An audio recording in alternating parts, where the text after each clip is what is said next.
हरे कृष्णा, राधे राधे। हम सभी साधक मांडवी का जीवन परिचय श्रवण कर रहे हैं। अब गतांग से आगे महाराज कुशध्वज ने झुककर ज्येष्ठ भ्राता महाराज जनक के चरण स्पर्श करते हुए प्रणाम किया। उनके साथ साथ महारानी सुलक्षणा ने भी जनक को प्रणाम किया। महाराज जनक ने अपनी दोनों बाहें फैलाकर दोनों पुत्रियों मांडवी और श्रुतकीर्ति को अपने हृदय से लगा लिया। अरे, तुम तो बहुत बड़ी हो गई हो। मैं तो समझता था सीता ही अभी विवाह योग्य हुई है, पर मुझे तो लगता है जल्दी ही तुम्हारा भी प्रबंध करना होगा। दोनों बच्चियां महाराज जनक की यह बात सुनकर लजा गईं और भीतर राजमहल में चली गईं। यहाँ उर्मिला ने उनका स्वागत किया और फिर वे सीता के पास गईं। कितनी प्रसन्न थी उर्मिला। इसके विपरीत धीर गंभीर सीता एक स्थान पर बैठी मानो कुछ विचार कर रही थीं। मांडवी ने आगे बढ़ते हुए कहा, कितना बड़ा भाग्य लाई हो दीदी। महान वीर और दिव्य पुरुष राम का साथ मिला है तुम्हें। यह तो मुझसे पूछो मांडवी, दीदी से क्यों पूछती हो? ये कितनी संकोची हैं, यह तो तुम जानती हो। पर दीदी यह तो बताओ, राम तुम्हें देखने में कैसे लगे? बहुत सुंदर होंगे। अरे मांडवी, राम की सुंदरता के बारे में सीता दीदी तुम्हें कुछ नहीं बताएंगी। ये तो मन ही मन उसका आस्वादन कर रही हैं। यह तो मुझसे पूछो, जब हम प्रातःकाल माँ की पूजा के लिए फूल चुनने पुष्प वाटिका में गए थे तो वहाँ का दृश्य बड़ा निराला था। महर्षि विश्वामित्र के साथ आए दो तपस्वी राजकुमार जनकपुरी की शोभा देखने के लिए पधारे हैं। हम तो बस केवल यह ज्ञात था वे हमारी इस वाटिका के अप्रितम सौंदर्य को निहार रहे थे। तभी उन्हें मधुर पैजुनियों की झनकार सुनाई दी। उनका ध्यान टूटा। उन्होंने देखा कि दो राजकुमारियां अपनी सखियों के साथ इस पुष्प वाटिका में पूजा के फूल चुनने के लिए आ रही हैं। तब मैं और दीदी साथ थे। हमें देखकर उन्हें क्षण भर को ऐसा लगा मानो प्रातःकाल की हवा से दो कलियां छिटक गईं। उनके मुखमंडल पर लज्जा का भाव था। उन्हें देखकर लगता था कि वे अवश्य ही हम दोनों को देखकर संकोच में आ गए हैं। संभवतः राम ने भी, और उनके साथ जो दूसरे थे, वे दूसरे कौन थे दीदी? मांडवी ने पूछा। तभी सीता बोल पड़ी, हाँ, इससे पूछो वे दूसरे कौन थे जिनके ध्यान में यह इतनी मग्न है, और वह कथा जो पुष्प वाटिका में घटी थी और जिसे फिर से पूरी तन्मयता से सुनाना चाहती हैं। सच पूछो तो इसके मन में वे दूसरे गोरे सलोने राजकुमार तिरछे होकर अटक गए हैं। मैं तो कहती हूँ कि पिता से कह दिया जाए कि उर्मिला के मन में उन दूसरे सलोने राजकुमार की मूर्ति बैठ गई है, इसलिए इसका भी पाणिग्रहण करा दिया जाए। खैर दीदी, मैं आपकी इस बात का क्या उत्तर दूँ? उर्मिला ने कहा और बोली, सुंदर को सुंदर कहना, यदि उसके प्रति किसी लगाव को दर्शाना है तो तुम यह कह सकती हो, मुझे कोई आपत्ति नहीं है। मांडवी ने बात को आगे बढ़ाते हुए कहा, छोड़ो उर्मिला दीदी की, तुम अपनी बात सुनाओ। राम से भेंट कैसे हुई? हमें उस वाटिका में देखकर और हमारे चेहरे पर कुछ कुछ संकोच का भाव पड़कर उन्हें आभास हो गया कि हम महाराज जनक की पुत्रियां हैं। उन्हें यह जानने में देर नहीं लगी कि यह गौर वर्ण की दाहिनी ओर वाली कन्या, जिसका मस्तक विराट है, दिव्य तेज और मुखमंडल पर सूर्य की सी शोभा है, जो साक्षात लक्ष्मी की प्रतिमूर्ति है, अवश्य ही सीता है। और मांडवी, मैंने देखा श्री राम के पास जो दूसरे सुंदर राजकुमार थे, जो कुछ गौर वर्ण के थे, राम से कुछ कह रहे थे। मुझे लगा वे मेरी ओर देख रहे हैं। उन्हें इस प्रकार अपनी ओर देखते हुए हम तो दोनों ही संकोच में आ गईं, क्योंकि ये दोनों भाई वाटिका में जिस स्थान पर बैठे थे वहाँ से ये सारी वाटिका को देख सकते थे। उत्सुकता हमारे मन में भी थी, पर हम धीरे धीरे आगे बढ़ते हुए एक फूलदार वृक्ष के नीचे खड़े हो गए। लेकिन यहाँ से भी वे हमें साफ देख रहे थे। हमें लग रहा था मानो सीता के दिव्य सौंदर्य को देखकर उनके कदम किसी ने बांध लिए हों। फिर कुछ हंसते हुए सीता के गले में बाहें डालते हुए उर्मिला ने कहा, आखिर इनके गालों की लालिमा, इनकी कोमलता है ही ऐसी कि कोई भी भ्रमित हो जाए। प्रातःकाल हमने पिता महाराज जनक को माँ से यह कहते हुए सुना तो था कि महर्षि विश्वामित्र के साथ अयोध्या के महाराज दशरथ के पुत्र राम और लक्ष्मण पधारे हैं, पर जब अकस्मात उन्हें अपने सामने देखा तो हम तो चकित रह गईं।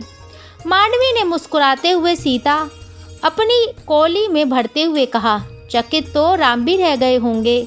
यह दिव्य सौंदर्य इस पृथ्वी पर अन्यत्र और कहीं सुलभ नहीं है। सीता ने मांडवी का हाथ लाज से झटकते हुए कहा, हटो, तुम बहुत उद्दंड हो रही हो। आगे फिर क्या हुआ दीदी, आप बताओ ना। होना क्या था, सीता की ओर कनखियाँ से देखते हुए राम के माथे पर पसीने की बूंदें उभर आईं और जैसे ही वे पीछे को हटे उनका पैर एक झाड़ी में अटक गया और एक फूल उनका माथा छूते हुए पैरों पर आ गिरा। हम साफ देख रही थी, राम ने उस फूल को ऐसे उठाया और इधर दृष्टिपात किया मानो फूल के माध्यम से सीता को अपना अभिवादन भेज रहे हों। और देखो तो हमारी सखियां राम को इस प्रकार गिरे देख एक साथ ठाका मारकर हंस पड़ीं।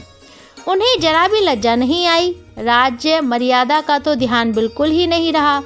मुझे उनकी इस बात पर क्रोध आ गया और मैंने उन्हें डांटते हुए कहा, यह अच्छा लगता है कि आप किसी अपरिचित पर इस प्रकार हंसें। और दीदी को तो मानो बहुत ही कष्ट हुआ, क्योंकि राम की दशा जिस प्रकार उस समय उपहासास्पद हो गई, इसे वे कैसे सहन कर पाती। वे तो मूर्ति के समान खड़ी रह गईं। हमारे दोनों के लिए यह पहला अनुभव था जब हमने अपने सम्मुख इस प्रकार किसी पुरुष को देखा था। दीदी के हृदय में तो अनायास एक कंपकपी सी उठ गई। सारा शरीर रोमांचित हो उठा और ऐसा लगा मानो राम के दर्शन ने ही दृष्टि तरंगों के रूप में उन्हें पूरी तरह आलोड़ित कर दिया हो। हम पहले ही देर हो चुकी थी। मैंने दीदी को इस प्रकार जड़ होते देखा तो मैं बोल उठी, चलो दीदी, पूजा को देर हो रही है, माँ हमारी प्रतीक्षा कर रही होगी। सीता अचानक चेतना में आई। मैंने उनके गले में अपनी बाहें डालते हुए उन्हें झकझोर दिया। उनके माथे की लटें झटके से चेहरे पर आ गईं। राम के लिए यह पहला अनुभव था, वैसे हमारे लिए भी पहला ही अनुभव था। हम लौट रहे थे, लेकिन यह भी अनुभव कर रहे थे कि दो जोड़ी आँखें हमें इस प्रकार जाते हुए देख रही हैं। राम की आँखों में मैंने उस समय देखा था कि प्रेम रंग तरंगें ले रहा है, और मैंने सुना जो उनके साथ छोटे थे कह रहे थे, चलिए भैया, महर्षि की पूजा का समय हो रहा है। कदम तो राम के भी जमीन से चिपक रहे होंगे दीदी। हाँ मांडवी, तुमने ठीक पहचाना, उनकी दशा भी बड़ी विचित्र थी। मैं कनखियों से पीछे मुड़कर यह लीला देख रही थी, पर सीता दीदी की आंखों में तो यह दशा देखकर सत्य ही आंसू आ गए। मैंने कहा, क्यों दीदी, तुम तो बहुत भावुक हो रही हो। फिर कान में कहा, सखियां देख रही हैं। मेरी यह बात सुनकर सीता दीदी कुछ संभली और तब फिर हम आगे बढ़े। मालूम है मांडवी, उस समय सीता दीदी की आंखों में आंसू क्यों आए? कुछ समझ रही हूँ। हमारी सीता दीदी वीर्य शुल्का जो थी, क्योंकि ज्येष्ठ पिता महाराज ने यह प्रतिज्ञा जो कर ली थी कि जो वीर शिव धनुष की प्रत्यंचा चढ़ाएगा उसी के साथ इनका विवाह होगा। इनके मन में अवश्य ही उस समय यह शंका पैदा हुई होगी कि यदि राम इस धनुष की प्रत्यंचा ना चढ़ा पाए तो तुमने यही समझा मांडवी। सीता दीदी ने ही नहीं बल्कि मैंने भी यही सोचा, क्योंकि जब इतने बड़े राजा महाराजा, वीर पराक्रमी, पुरुषार्थी, महाबली उस धनुष को हिला तक नहीं सके तो फिर राम से यह अनुमान लगाना कठिन तो था ही। मैंने दीदी से कहा, चलो दीदी, अब वे चले गए हैं, यदि उनमें बल होगा तो धनुष भंग करके तुम्हारा वरण कर लेंगे। जिसमें क्षत्रिय पराक्रम है, जो धनुर्विद्या का पुजारी है, वही शिव धनुष तोड़ सकता है। मैं यह भी जानती थी कि यह खेल हम पिछले कितने दिनों से देख रहे हैं। कितने ही लोग आए और निष्फल होकर चले गए। सीता दीदी की आंखों में यही निराशा आंसू बनकर बह गई और मेरे मुंह से अनायास ही निकल पड़ा, दीदी अब तो तुम्हें माँ भगवती की पूजा करनी ही चाहिए। हम वहाँ से सीधे मंदिर आए, जहाँ माँ नित्य ही पूजा करती थी। मंदिर में माँ भगवती के सामने पुष्पहार समर्पित करते हुए हाथ जोड़कर आंखें बंद किए दीदी मौन खड़ी हो गईं। बहुत देर तक मन ही मन प्रार्थना निवेदन करती रहीं। मांडवी ने परिहास करते हुए कहा, उर्मिला दीदी, आप दीदी के साथ खड़ी थी तो देवी भगवती के सामने हाथ तो आपके भी उठे होंगे। क्षण भर को उर्मिला लजा गई, लेकिन फिर संभल कर बोली, इसमें क्या हुआ, माँ भगवती की पूजा तो कोई भी कर सकता है। मैंने भी हाथ जोड़ लिए कि आपको भी वे सलोने गोरे दूसरे राजकुमार प्राप्त हो जाएं। चल हट पगली। तो फिर बताओ क्या हुआ। कुछ देर बाद देवी के सामने जल छिड़काव करने के बाद हम दोनों ने ही मूर्ति की परिक्रमा की। और सच मांडवी, तुम्हें विश्वास नहीं आएगा, देवी माँ के हाथ से एक साथ 2 फूल गिर पड़े। जानती हो मांडवी, उस समय सीता दीदी ने क्या कहा दीदी? इन्होंने कहा, एक तेरे लिए है पगली, क्योंकि मैं भी इसके साथ वाटिका में गई थी। तुम लोग बहुत देर से मेरा परिहास कर रही हो। अचानक सीता ने बीच में ही कहा, नहीं दीदी, हम आपका परिहास नहीं कर रहे, हम तो आपके विवाह की पृष्ठभूमि जान रहे थे। यह तो संयोग है कि आपके साथ साथ उर्मिला दीदी के विवाह की पृष्ठभूमि भी बन गई। विवाह मेरा होना है। श्री राम ने धनुष की प्रत्यंचा मेरे लिए चढ़ाई है, लेकिन मेरी लाडली बहनों, यह पृष्ठभूमि केवल उर्मिला के लिए ही नहीं, तुम दोनों के लिए भी होगी। सीता ने देखा अब संकोच और लज्जा भाव प्रदर्शन की बारी मांडवी और श्रुतकीर्ति की थी।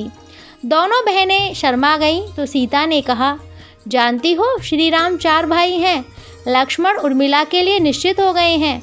मांडवी, तुम्हारे लिए भरत और श्रुतकीर्ति तुम्हारे लिए शत्रुघ्न को चुना गया है।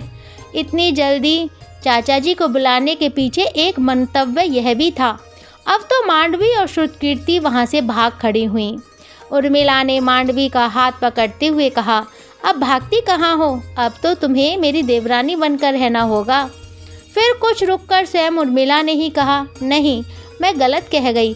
मुझे तो यह मालूम ही नहीं कि आर्य बड़े हैं या भरत, इसलिए जो भी हो, ससुराल में हम चारों ही बहनें साथ रहेंगी। इस विचार ने उनके मन में उल्लास भर दिया। इधर चारों बहनें अपने भविष्य की सुखद कल्पना में खोई हुई थीं, तो दूसरी ओर महारानी सुनैना ने देवरानी सुलक्षणा को अपने कक्ष में ले जाकर उन्हें सारी बातें विस्तार से बता दी थीं। यह प्रसंग अभी यहीं विराम लेता है।